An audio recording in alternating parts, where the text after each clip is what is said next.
salaamaaleykum chers téléspectateurs de Baol Times TV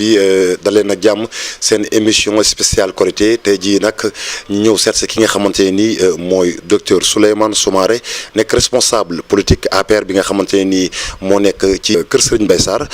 docteur Souleymane Soumaré ñu fàttali ne en même temps docteur la waaye di fàttali ne mooy def ay action yoo xamante ni yu doy waar la jëmale ko ci booru santé bi ak yeneen action yoo xamante ni moo ko def ci éducation xanaa balaa loolu di leen ndokkeel di leen jaajëfal ci weer wi ñu génn di leen wax baal leen ñu àq di leen baaloo àq yéen ñi nga xamante ni yéen soxla ànd ak ñun seen télévision Baol Times salaamaaleykum docteur Souleymane Soumaré ñu bàyyi la nga nuyoog suñu auditeurs yi nga xamante ni ñoo ñu suivre ci Baol TV ak seen site internet www.baoltimes.com.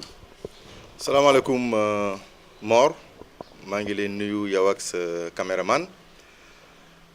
di nuyu ñi nga xam ni ñooy auditeur wala téléspectateur wala ñuy suivre sur le net Baol Times donc di rafetlu aussi liggéey bi nga xam ni yaa ngi koy def au niveau de Diourbel nag liggéey boo xam ni liggéey bu set la liggéey bu ñëpp rafetlu la donc di la remercier encore ginnaaw bi ñu sante yàlla julli si sangu-sangi Seydina Mohamed sallallahu alayhi wa sallam di yëkkati nuyoo di ko jagleel sëñ Sidi di ko jagleel sëñ Muntaxa nga xam ni moom mooy xalif général des Mourides di nuyu xalif général kullu Tidiane ak ñi leen toogal fii muy famille Thierno Kandji di nuyu bépp mboolem jullit ak bépp tarixa boo xam ni mi ngi yeewoo Jurbel di sant yàlla mi nga xam ni moom moo ñu may ñu fekkee waat ren weeru kooru ren ginnaaw bi ñu ko fekkee daaw ñu fekkee ko ren am wér mu yombalal ñu woor ko ba tey ji ñuy korité maanaam weeru koor gi jeex ñu ngi baalu ñépp ak waaw képp kuy dëkk Jurbel di fi yeewoo waa Sénégal umma islamique bi yépp ñu ngi leen di baalu ak di leen baal ak di ñaan li ñuy wax ci kàllaama arab taqabbalallahu minna wa minkum yàlla na leen yàlla nangul te nangul ñu lépp loo xam ni julli nañ ko walla ñaan nañ ko yàlla nañu ko yàlla nangul ci sunu koor di baal ñépp àq itam parce que boo nekkee responsable politique xëy na du ñàkk nga yëkkati ay kàddu yoo xam ni ko nit ñi di déggee ak yow ni nga koy déggee du bokk waaye képp koo xam ni man docteur Soumaré mus naa yëkkati suma kàddu mu gis ci boppam walla boog ma wax ci loo xam ni yëg na ni xëy na li ma wax dafa jàpp ni moom la walla mu nekk tooñ maa ngi sukk ci kanamam di ko baalu àq ci bés bu tedd bi waaye man suma wàllu bopp baal naa ñëpp àq sama wàllu bopp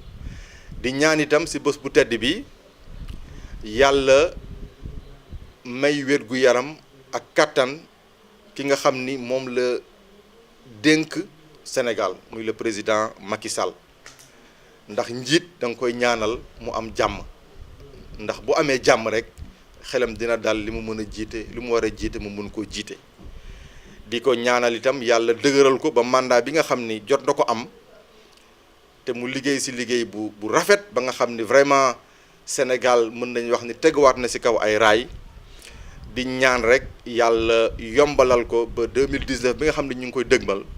yàlla may ko ci ndam ba ñu fal ko au premier tour parce que vraiment buñ ko jàppalee jox ko beneen mandat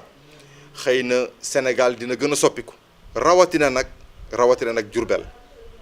parce que def na fi ay liggéey yu am solo kon boog ci tàmbali rek Mor loolu laa bëggoon a tàmbalee wax di baalu àq comme ni ma ko waxee rek militants yi militantes yi sympathisants yi donc sunu mbokk responsable politique APR yi même opposition bi ñoom ñëpp maa ngi leen di baalu àq di leen ziyaara ci bés bu tedd bi. jërëjëf chers téléspectateurs yaakaar naa ne dégg ngeen kàddu yi nga xamante ne nii mooy kàddu yi nga xamante ni moom la docteur Souleymane Soumaré yëkkati di kàddu baalu àq maanaam dalal ñëpp moom xaajalewul fenn docteur Souleymane yaakaar naa ne foofu la ñuy njëkk a teg suñu loxo gannaaw bi nga defee baalu àq ak yooyu yow nga nekk benn responsable vraiment politique APR fii ci Diourbel doon ko ràññeeliku yow lu tax boobu ba léegi nga gëm ko di ko continuer. waaw Mor xam nga nit ku nekk rek man bi may dugg ci politique kenn forcé wu ma man maa toog xool situation Diourbel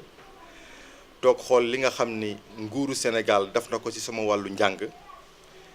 ba ma am li nga xam ni yàlla dénk na ma ko ma gis itam suma dëkk bi nga xam ni fii laa juddoo fii laa yaroo fii laa màggee dafa fi suma lépp mel ni mu mel ma jël engagement dugg ci biir politique donc engagement boobu nga xam ni moom ma dugal ci biir politique ak conviction yi nga xam ni am naa ko ak gëm-gëm yi nga xam ni am naa ko loolu moom moo tax amul dara loo xam ni mën na ma décourager loo ci li may def parce que bi may dugg ci politique xëy na li gënoon a tax ma dugg ci moom mooy def lu ñuy wax politique sociale donc contribuer ci développement Diourbel mais jaarale ko sur le plan social te yaakaar naa ni depuis 2011 ba léegi am na ay actes yu bari yoo xam ni maa ngi koy def ci biir Diourbel mu nekk itam loo xam ni su ma wërsëg li ma yàlla wërsëgal la ma décider bokk kook Diourbel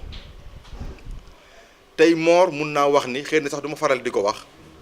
mais amul benn politicien Diourbel ka nga nekk ministre walla nga nekk koo mën di nekk ndombo tànk bu la président Macky Sall mën di jox ci biir Diourbel amul benn responsable politique bu mun a taxaw ne docteur Soumaré dimbalee naa ko ñaar dërëm walla docteur Soumaré lekk na suma ñaar dërëm mësuma lekk dërëm boo xam ni jóge na biir APR walla jóge na ci benn responsable que mu nekk ministre walla mu nekk leneen may wax aussi que ni li nga xam ni maa ngi koy def ci biir Diourbel sur le plan social su ma wërsëgu bopp la amul benn subvention walla benn xaalis boo xam ni jot naa ko mu jóge APR ba tax ma def li nga xam ni def naa ko lépp lu ma def rek dama ko def samay propre moyen loolu nag li ko indi mooy li ma wax léegi rek conviction bi nga xam ni am naa ko donc boo gisee aussi du ma xëccoo ay poste parce que dafa am loo xam ni man dama ko gëm su ma yaay aussi yar ma si di ma wax toujours ni jarul nga yàkkamti dara ndax lépp loo xam ni yàlla subhanahu wa taala bind na ko sa jë ne lii yow yaa ko moom amul benn doomu aadama bu mun a fexe ba doo ko jot loolu moo tax yàkkamtiwu ma loolu moo tax meru ma loolu moo tax kenn mësuma dégg dans la presse may laaj dara duma ko mës a def duma wax aussi que ni bëgguma dara parce que nit ku nekk booy liggéey dara xëy na am na loo xam ni buñ ko ci defee dina gën a tax nga sawar. war a def nañ ko def li ci des ñu sante ko yàlla loolu dëgg la waaye docteur nit moom buy jéem comme ni nga ko waxee sànq am na loo xam ne ci ni bëgg na ko ci dëgg la nag yow da nga jël sa engagement personnel maanaam di liggéeyal ki nga xamante ni mooy Macky Sall ak doygum la woon ak la ca des waaye fi mu ne nii sànq yaa ngi wax lu mel ni réélection Macky Sall en 2019 est-ce que loolu dana nekk bataille bu yomb parce que bu ñu xoolee ne dëgg la APR au niveau national dëgg la problème de structuration dafa am mais fii Diourbel dañ fi gis benn guerre bu intense bu doy waar boo xamante ni moo ngi dessiné wu depuis loolu tamit dégguñu Souleymane Soumaré ci benn kii mu far fii wala mu waxe fii wala ñu gis ko ci réseaux sociaux yi comme ñii gisee ñenn ñi lu waral loolu ak lu waral maandu gi wala da ngay toog xaar ba bés wu rafet nga door a génn wax na sa bopp. waaw xam nga man dafa am loo xam ni xëy na dañ ma ko yare xëy na sax politique moomut loolu mooy lan mooy luñ ma boolewul rek duma ci xëccoo mais li nga xam ni boo gisee ma ne liñ ma boolewul mooy li ngay wax xëccoo bu metti mi nga xam ne am na kii xëcc dem fii kii xëcc dem fële lu am la biir Diourbel mais kenn boolewu ma ci xëccoo ma toog jàpp suma ñàmbur donc su ma waxee ni luñ ma boolewul bokk ma ci mais APR bokku ci parce que man ci biir APR laa nekk lépp lu may liggéey ci ba ngoon maa ngi koy liggéey ci biir APR kon boog li ma amal solo tey li ma amal solo mooy man nan lay taxawee ba nga xam ni président Macky Sall dina am un deuxième mandat loolu nag yaakaar naa ni ci benn fànn bi kenn nattablewul ni dina yomb boobu mooy ban fànn mooy fànn ci wàllu liggéey ak ci wàllu réalisation président Macky Sall liggéeyam ak bilanam rek mën na ko réélire au premier tour. ñu ne Macky Sall amul bilan nag. waaw mais xëy na ñooñu dañoo gis jant bi na jant bi amul mais loolu yow mi dëkk Diourbel war nga xam ni président Macky Sall am na bilan bu wér ci biir Diourbel mu nekk aussi loo xam ni il faut que population bi xam ko travaux yi nga xam ni ñu ngi koy def Diourbel muy hôtel bi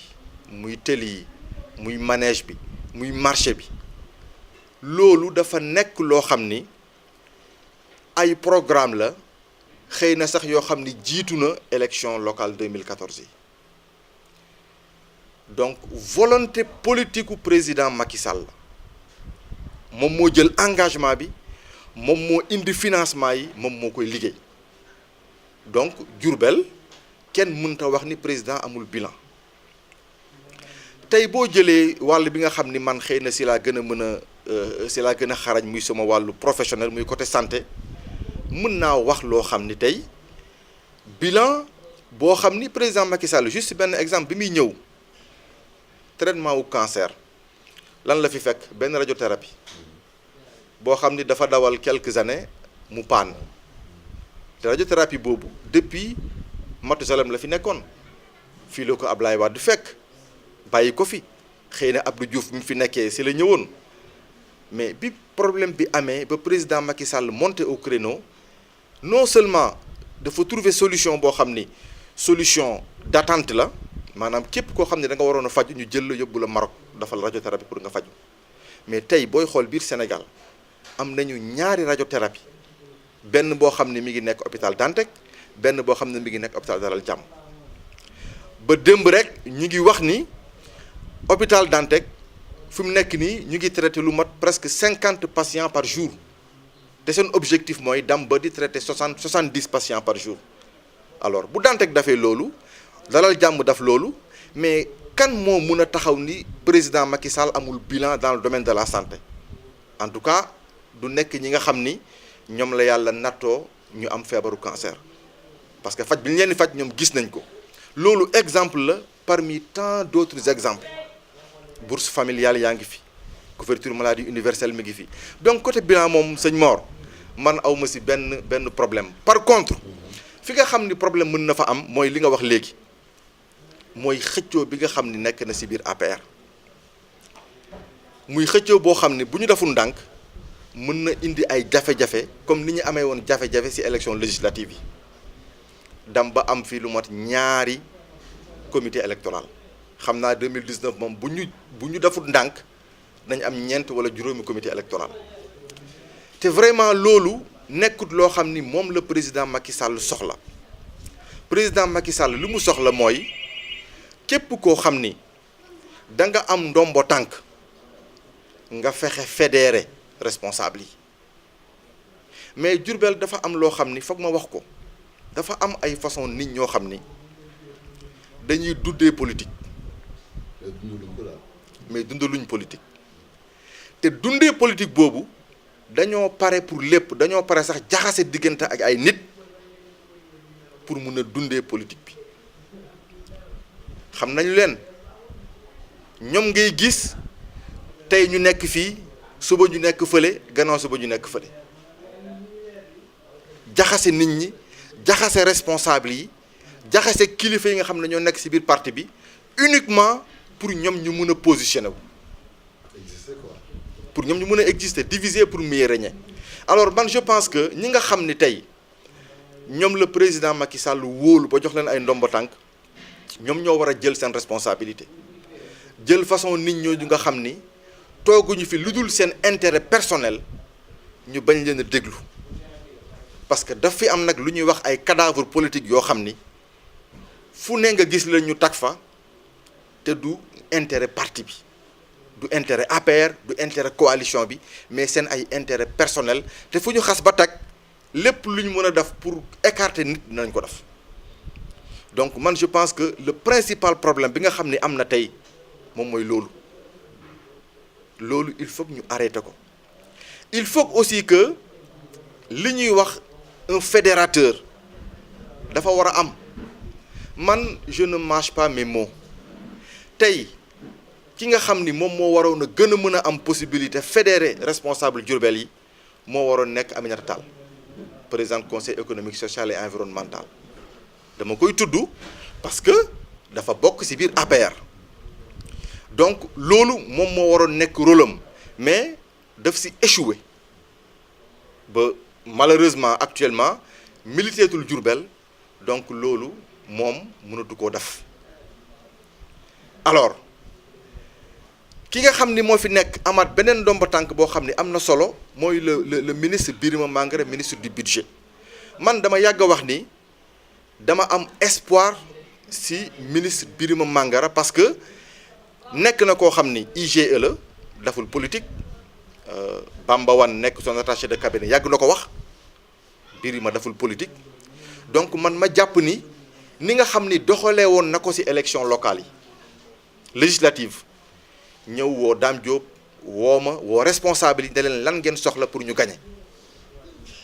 beddiwul kenn ñëpp la woo Moustapha Gueye ñun ñëpp ñu toog mu jàppale li mu war a jàppale ñu dem campagne ñu gagner alors ku mel noonu war na mën a jouer rôle mais à condition que mu bañ a déglu ces vautours ak ces cadavres politiques ñi nga xam ni seen intérêt kese la ñuy sàmbuñu intérêt président Macky Sall sàmbuñu intérêt parti bi. docteur Soumaré li mu wax leer na li raam ci ñag ba la jëm à travers la division yaakaar naa ne du yomb lool Macky Sall am fi li nga xamante ni mooy deuxième mandat aussi tamit ñi nga xamante ni ñooy waajur ba dëgg la xeex beeg xëccoo beeg yooyu dem nañ ba sonn ci ba marché yaakaar naa ne li nga woote mooy unité bi bu ci ñëpp taxawee nañ am dara waaye buñ génnee ci li nga xamante ni mooy xeex bi ak wàllu Macky Sall d'accord ba léegi ci la ñuy taxawaat muy ñoo gis ay démission ay mouvement di am ay ñuy génn def ay déclaration naan wóoruñu Macky am deuxième mandat ak yeneen plus xeex bi nekk njaarim est-ce que buñ ci yokkee dara yaakaar nga ne da ngeen am ndam parce que jafe na loolu fi mu ne nii nag. loolu dafa nekk loo xam ni mënuñu ko ignorer parce que aussi nit ki non mënuñu ko ignorer laa wax c'est-à-dire mënuñu ignorer le fait que ni xiiroo bi ak ŋaayoo bi ci biir parti bi mën na poser problème buñ ci trouver wul solution. ku mel ni le président Moustapha Cissé Lo quand même du ku ndaw ci parti bi donc li nga xam ni moom jot na ko wax jëmale ko ci élection législative yi mais fi ma ko nawee man mooy quel que soit problème bi nga xam ni am na il est constant président Macky Sall lay soutenir moom mooy suma candidat 2019 mais terewu ko nag li nga xam ni war na ko wax te mu nekk dëgg mu wax ko. parce que loolu aussi dafa nekk loo xam ni c'est un problème mais dal nañu fii ñun Diourbel ay autorités jël nañ fi ñoo xam ni dañu nekk dans l'opposition xeex ñu législative yi passé liggéeyuñu dara au niveau de Diourbel au niveau de l'APR ay responsables haut placés Diourbel jël ñooñu yóbbu leen alors qu'il y a des apéristes de souche qui sont là ñoo xam ni président Macky Sall mun leen recevoir. mais ça ce sont des réalités yoo xam ni dafay créer ay frustration yoo xam ni il faut qu'on y prenne garde maintenant li nga xam ni moom moo am mooy gis nga parti bu nekkee au pouvoir yu mel nii mënu ci ñàkk mais man li may ñaan rek mooy que président Macky Sall mën a décrypter li nga xam ni moom moo xew nii au niveau du parti et je sais que ni dina ko def ba ñu trouver ci solution avant ñuy dugg ci campagne parce que loolu buñ ci trouver wul solution rappeler tout le monde à la raison mën nañu jural ay problème démission bi nga wax mu nekk loo xam ni le ministre Mame Mbaye Niang def na ko man personnellement dama koy rafetlu pourquoi ma koy rafetlu parce que c'est quelqu'un boo xam ni vraiment il a montré que honoram moo ko gënal yenn poste yi parce que c'est la première fois man ma gis quelqu'un boo xam ni peut-être on t'incrimine yow sa bopp nga jël décision da ngay démissionner pour laver ton honneur mais loolu aussi dafa war a dalal xelu sénégalais yi ñoo ngi ànd ak yéen c'est spécial Korité tey jii ñu dalal ki nga xamante ni mooy docteur Souleymane Soumaré nekk responsable politique APR fii ci diwaanu Njaareem docteur Souleymane Soumaré fi mu ne nii lan mooy projet yi nga xamante ni moo gën a daar yi nga xamante ni moom la yéene yi nga xamante ni mooy militant am ak sympathisant yi nga xamante ni ñooy ànd ak moom di liggéey fi mu ne. waaw Mor xam nga actuellement peut-être man dafa am loo xam ne nit ñi dañ ma koy reprocher toujours. voilà mooy docteur Soumaré du def communication. waaw loolu dëgg la. waaw. mais gis nga actuellement nii ñi nga xam ne ñoom laa àndal di politique yemuma rek ci yéene mais tey maa ngi joxe ay financement yu bari te financement yi nga xam ne dama koy joxe non seulement man maay créer groupement bi xam nga groupement yi léegi pour nga créer ko il faut dépenser au minimum 100 000 francs pour nga créer un groupement d'intérêt économique man maay financer groupement yi ba pare création ba pare financer groupement yi ma jot a financer groupement bu nekk financé naa la au minimum 5 millions de francs CFA te li may wax du ay caaxaan li may wax du ay caaxaan mais xëy na nit ñi niñ koy defee ak man ni ma koy defee dafa bokkut weeru koor bi distribué nañ suñu ay suukaru koor ñun ñoo xam niñ ko defee pour man dafa am yoo xam ni du nattukaay c'est-à-dire population bi dañu war a arrêter di leen nattu ci ay denrées ay maye ceeb ay maye lii ay maye lii pour man benn Jurbel waa tey warul ànd ak un politicien parce que daf may jox suukaru koor moo tax pour man loolu nekkul comment dirais-je un indicateur pour man responsable bi moo ëpp lu mu joxe moom la nit ñi gën a bëgg moom la nit ñi war a àndal du indicateur pour man parce que politique Sénégal bu tardé mais loolu moom moo ko tardeloon donc actuellement dañu war a am beneen comportement topp ñi nga xam ni ñoom ñooy responsable yi ci kaw seen vision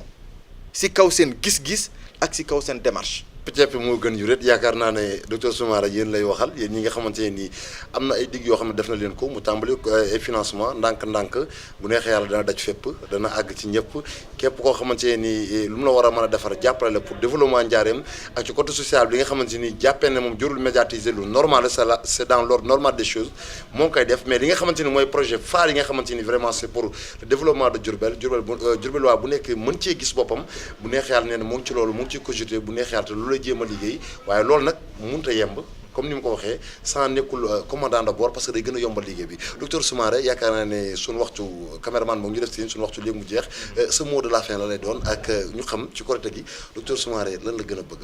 ginaar lay jëfandikoo wala ndawal bi xar bi lay jëfandikoo wala béy bi. waaw man moom ginaar moom bëgg naa ko lool mais poulet du pays. waaw pour ma lekk daal ba mu wóor ma ni daal lekk naa ginaar daal bu baax a baax day nekk poulet du pays. waaw ñu liggéey ko ni ñu ko war a liggéeyee. bu boobaa daal dinaa si gis sama bopp bu baax a baax a baax. dolli sant yàlla mi nga xam ni moom moo ñu may ñu fekkee waat Korité ren di sant waa Diourbel di leen remercier di leen wax ni fi ñu jàpp 2012 ba léegi lu ñu fi indi élection. ñu jàppale Macky Sall mu jàll maa ngi leen wax nañ jàpp foofu parce que gis nañu déjà li nga xam ni président Macky Sall mi ngi koy réaliser Diourbel am nañ fi ay projet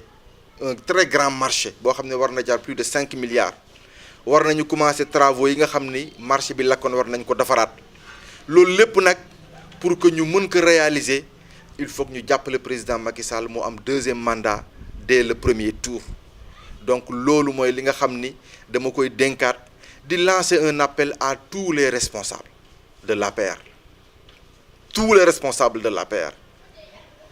bu ñu booloo nekk benn say si la ñuy gën a mën a yombal suñu liggéey mais xiiroo bi ak ŋaayoo bi amul benn solo di wax aussi que ni le DG Moustapha Gueye dama koy remercier à titre personnel parce que gis naa parce que gis naa li nga xam ni président Macky Sall wóolu na ko jox ko Crous gis naa cër bi nga xam ni jox na ko Diourbel c'est la première fois